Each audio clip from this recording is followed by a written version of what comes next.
Hello दोस्तों, एक बार फिर आपका स्वागत है आइए ऑनलाइन स्टडी यूट्यूब चैनल में। दोस्तों, आज की इस वीडियो में हम यूपी डीएलएड फोर्थ सेमेस्टर के विज्ञान विषय के 2021, 2022, 2023 और 2025 के सभी बहुविकल्पीय प्रश्नों को हल करेंगे। तो आप इस वीडियो को एंड तक ज़रूर देखिए। दोस्तों, इससे पहले हमने यूपी डीएलएड फोर्थ सेमेस्टर के विज्ञान यानी कि साइंस के 2016 से लेकर 2020 तक के सभी बहुविकल्पीय प्रश्नों को हल करा दिया है। आपने वो वीडियो नहीं देखा है तो उसका लिंक आपको इस वीडियो के डिस्क्रिप्शन में मिल जाएगा, आप वहां से वो वीडियो भी देख सकते हैं। तो चलिए आज की वीडियो शुरू करते हैं। यहाँ पे आप देख सकते हैं 2021 के बहुविकल्पीय प्रश्न। पहला प्रश्न है, शनिवार किसका अयस्क है? Zn, Au, Hg, Fe। Zn यानी कि जस्ता का, Au यानी कि गोल्ड का, Hg यानी कि मरकरी या पारा का, Fe यानी कि आयरन यानी कि लोहा का। तो आपको बताना है शनिवार किसका अयस्क है। तो इस प्रश्न का सही आंसर हो जाएगा शनिवार पारे का सबसे महत्वपूर्ण और प्रमुख अयस्क है। ठीक है, किसका हो जाएगा? Hg यानी कि पारा या मरकरी का। ठीक है, और आपको याद रखना है शनिवार का जो रंग होता है वो चमकीला लाल होता है और इसका रासायनिक सूत्र HgS होता है, यानी कि पारा सल्फाइड होता है। ठीक है, तो इस प्रश्न का सही आंसर कौन सा हो जाएगा? ऑप्शन सी हो जाएगा Hg। बात करें अगले प्रश्न की। प्रश्न नंबर 2 में पूछा है, निम्न में से विषाणु जनित रोग नहीं है। यहाँ पे आप देख सकते हैं नहीं है पूछा गया है, पोलियो, कोरोना, एड्स, हैजा। तो आपको बताना है इनमें से ऐसा कौन सा रोग है जो विषाणु जनित रोग नहीं है। ठीक है, विषाणु यानी कि वायरस जनित नहीं है। तो यहाँ पे आप देख सकते हैं पोलियो ये कैसे होता है, ये विषाणु यानी कि वायरस से होता है। कोरोना कैसे होता है, ये भी वायरस से होता है। एड्स कैसे होता है, ये वायरस से होता है। और हैजा कैसे होता है, ये हैजा आपका विषाणु जनित रोग नहीं है। ये कैसे होता है? जीवाणु यानी कि बैक्टीरिया से होता है। ठीक है, तो ऑप्शन डी आपका बिल्कुल सही आंसर हो जाएगा, हैजा। और कौन से बैक्टीरिया से होता है तो आपको याद रखना है विब्रियो कॉलेरी नामक जीवाणु से होता है। ठीक है, तो ऑप्शन डी आपका बिल्कुल सही आंसर हो जाएगा, विषाणु जनित रोग नहीं है हैजा। ठीक है, बात करें अगले प्रश्न की। प्रश्न नंबर 3 में पूछा है, निम्न में से प्राथमिक सेल नहीं है। लेक्लांसे सेल, डैनियल सेल, वोल्टियर सेल या सीसा संचायक सेल। तो दोस्तों आपको याद रखना है जो प्राथमिक सेल होते हैं इन्हें रिचार्ज नहीं किया जा सकता है, यानी कि एक बार ये डिस्चार्ज होने के बाद दोबारा चार्ज नहीं किया जा सकता है। जैसे लेक्लांसे सेल, डैनियल सेल्स, वोल्टियर सेल्स, ये कैसे हैं? प्राथमिक सेल है। ठीक है, और यहाँ पे पूछा क्या गया है? प्राथमिक सेल नहीं है। तो ऑप्शन डी आपका सही आंसर हो जाएगा, सीसा संचायक सेल। ये एक द्वितीयक सेल है, इसे बार बार चार्ज और डिस्चार्ज किया जा सकता है। ठीक है, तो ऑप्शन डी आपका बिल्कुल सही आंसर होगा। बात करें अगले प्रश्न की। प्रश्न नंबर 4 में पूछा है, रक्त को निम्नलिखित में से किस तापक्रम पर कांच या प्लास्टिक की वायुरुद्ध बोतलों में सुरक्षित रखते हैं?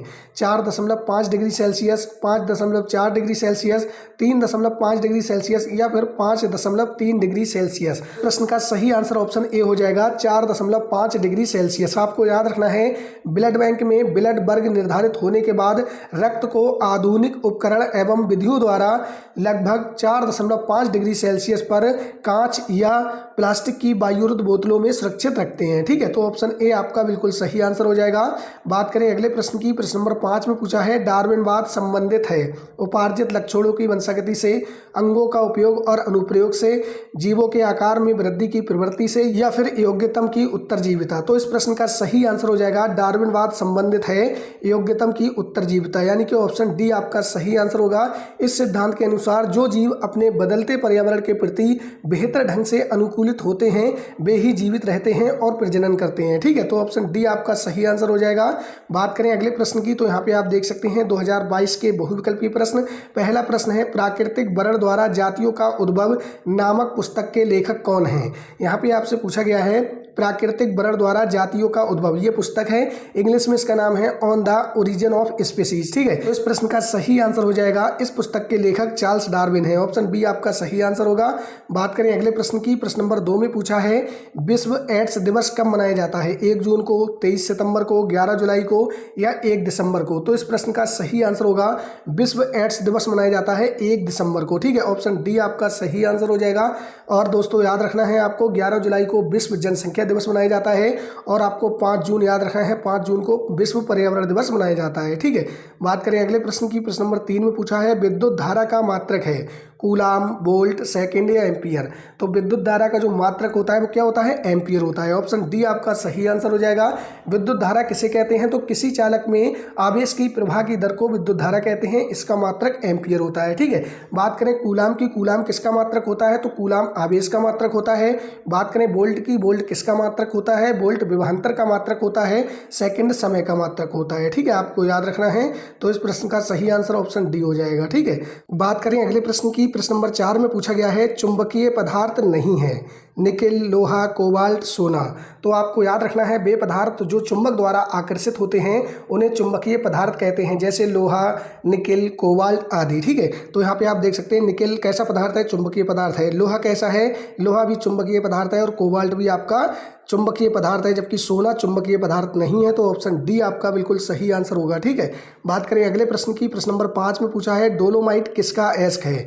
Hg यानी कि पारा का, Mg यानी कि मैग्नीशियम का, Mn यानी कि मैग्नीज का, या फिर Zn यानी कि जिंक का। तो आपको बताना है इसमें कौन सा आपका सही आंसर होगा। तो इस प्रश्न का सही आंसर आ जाएगा जो डोलोमाइट होता है वो मैग्नीशियम यानी कि Mg का प्रमुख अयस्क है। ठीक है, तो ऑप्शन बी आपका बिल्कुल सही आंसर आपका हो जाएगा Mg। और आपको याद रखना है डोलोमाइट का रासायनिक नाम होता है कैल्शियम मैग्नीशियम कार्बोनेट। इसका सूत्र होता है CaMgCO3 का होल ट्वाइस। ठीक है, ये आपको याद रखना है। बात करें अगले प्रश्न की, तो यहाँ पे आप देख सकते हैं 2023 के बहुविकल्पीय प्रश्न। पहला प्रश्न है चुंबक द्वारा आकर्षित होता है लकड़ी का बुरादा, कांच का बुरादा, लोहे का बुरादा, या फिर उपरोक्त सभी। तो यहाँ पे आप देख सकते हैं लोहे का बुरादा, क्योंकि दोस्तों जो लोहे है वो चुंबकीय पदार्थ है। ऑप्शन सी आपका बिल्कुल सही आंसर होगा। बात करें अगले प्रश्न की। प्रश्न नंबर 2 में पूछा है मिश्र धातु है पीतल, तांबा, जस्ता या टिन। तो दोस्तों आपको याद रखना है 2 या 2 से अधिक धातु या धातु और अधातु को मिलाकर मिश्र धातु बनाई जाती है। तो यहाँ पे आप देख सकते हैं ऑप्शन ए आपका सही आंसर हो जाएगा पीतल। पीतल, तांबा यानी कि कॉपर, Cu प्लस जस्ता यानी कि Zn को मिलाकर बनाई जाती है। ठीक है, तांबा, जस्ता, टिन ये धातुएं हैं, ये मिश्र धातु नहीं है। मिश्र धातु के अन्य एग्जाम्पल आपको याद रखने हैं, जैसे कांसा जो कि तांबा और टिन को मिलाकर बनाई जाती है, और स्टेनलेस स्टील जो कि लोहा और क्रोमियम को मिलाकर बनाई जाती है। ठीक है, तो ऑप्शन ए इस प्रश्न का बिल्कुल सही आंसर होगा। बात करें अगले प्रश्न की। प्रश्न नंबर 3 में पूछा है डार्विनवाद संबंधित है उपार्जित लक्षणों की वंशागति से, अंगों का उपयोग और अनुप्रयोग से, जीवों के आकार में वृद्धि की प्रवृत्ति से, या फिर योग्यतम की उत्तरजीविता। तो इस प्रश्न का सही आंसर आपको पता ही होगा, क्योंकि दोस्तों ये प्रश्न आपका रिपीट हुआ है। ठीक है, तो ऑप्शन डी आपका बिल्कुल सही आंसर हो जाएगा। बात करें अगले प्रश्न की। प्रश्न नंबर 4 में पूछा है रक्त के थक्के बनने की प्रक्रिया धीमी हो जाती है थैलेसीमिया में, एनीमिया में, हीमोफीलिया में, या फिर उपरोक्त में से सभी में। तो इस प्रश्न का सही आंसर आपका होगा ऑप्शन सी हीमोफीलिया। ठीक है, इस बीमारी में शरीर में रक्त का थक्का बनाने वाले प्रोटीन्स की कमी हो जाती है, जिससे रक्त के थक्के के बनने की प्रक्रिया धीमी हो जाती है। ठीक है, तो ऑप्शन सी आपका बिल्कुल सही आंसर हो जाएगा। बात करें अगले प्रश्न की। प्रश्न नंबर 5 में पूछा है एलिसा परीक्षण है क्षय रोग के लिए, डेंगू ज्वार के लिए, टीबी के लिए, या फिर एड्स के लिए। तो इस प्रश्न का सही आंसर ऑप्शन डी हो जाएगा। एलिसा परीक्षण किया जाता है एड्स में। ठीक है, ऑप्शन डी आपका सही आंसर होगा। दोस्तों यदि आपसे एलिसा की फुल फॉर्म पूछी जाए तो आपको याद रखना है एंजाइम लिंक्ड इम्यूनो सॉर्बेंट ऐसे। ठीक है, तो ऑप्शन आपका बिल्कुल सही आंसर हो जाएगा ऑप्शन डी। ठीक है, बात करें अगले प्रश्न की। तो यहाँ पे आप देख सकते हैं 2025 के बहुविकल्पीय प्रश्न। पहला प्रश्न है गैलेना किस धातु का अयस्क है? लेड यानी कि Pb का, कॉपर यानी कि Cu का, लोहा यानी कि Fe का, या फिर जिंक यानी कि Zn का। तो जो गैलेना होता है वो Pb का प्रमुख अयस्क होता है, Pb यानी कि लेड का। ऑप्शन ए आपका बिल्कुल सही आंसर होगा, और इसका रासायनिक सूत्र होता है PbS यानी कि लेड सल्फाइड। ठीक है, और दोस्तों आपको याद रखना है कॉपर का जो प्रमुख अयस्क है वो कॉपर पायराइट्स होता है, और लोहे का प्रमुख अयस्क हेमेटाइट होता है। ठीक है, बात करें अगले प्रश्न की। प्रश्न नंबर 2 में पूछा है वातावरण और जीवधारियों के पारस्परिक संबंधों से क्या बनता है? समुदाय, पारिस्थितिकी तंत्र, जीवोम या खाद्य जाल।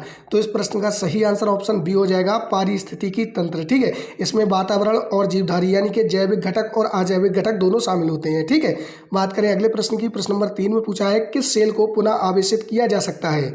शुष्क सेल को, डेनियल सेल को, वोल्टीय सेल को, या सीसा संचायक सेल को। प्रश्न का सही आंसर होगा ऑप्शन डी सीसा संचायक सेल। दोस्तों ये द्वितीयक प्रकार का सेल है, इसे पुनः आवेशित किया जा सकता है। ठीक है, जबकि शुष्क सेल, डेनियल सेल और वोल्टीय सेल ये प्राथमिक सेल हैं, ये एक बार अगर डिस्चार्ज हो जाते हैं तो इन्हें पुनः चार्ज नहीं किया जा सकता है। ठीक है, बात करें अगले प्रश्न की। प्रश्न नंबर 4 में पूछा है नोबेल गैस का उदाहरण है radon, hydrogen, oxygen, carbon dioxide. तो इस प्रश्न का सही आंसर ऑप्शन ए हो जाएगा रेडॉन। ये गंधहीन, रंगहीन और निष्क्रिय गैस है। ठीक है, तो ऑप्शन ए आपका सही सही आंसर होगा रेडॉन। बात करें अगले प्रश्न की, प्रश्न नंबर 5 में पूछा है सर्वाहारी जंतु किस प्रकार का भोजन ग्रहण करते हैं? मांसाहार, शाकाहार, दोनों या उपयुक्त में से कोई नहीं। तो इस प्रश्न का सही आंसर हो जाएगा ऑप्शन सी दोनों, क्योंकि दोस्तों जो सर्वाहारी जंतु होते हैं वो दोनों यानी कि शाकाहार और मांसाहार दोनों प्रकार का भोजन ग्रहण करते हैं। ठीक है, तो ऑप्शन सी आपका बिल्कुल सही आंसर हो जाएगा दोनों। तो दोस्तों अब हमने यूपी डीएलएड 4th सेमेस्टर के 2016 से लेकर 2025 तक के सभी बहुविकल्पीय प्रश्न विज्ञान के सॉल्व कर लिए हैं। दोस्तों अगर आपको वीडियो अच्छी लगी हो तो वीडियो को लाइक, चैनल को सब्सक्राइब और वीडियो को शेयर जरूर कर दीजिएगा।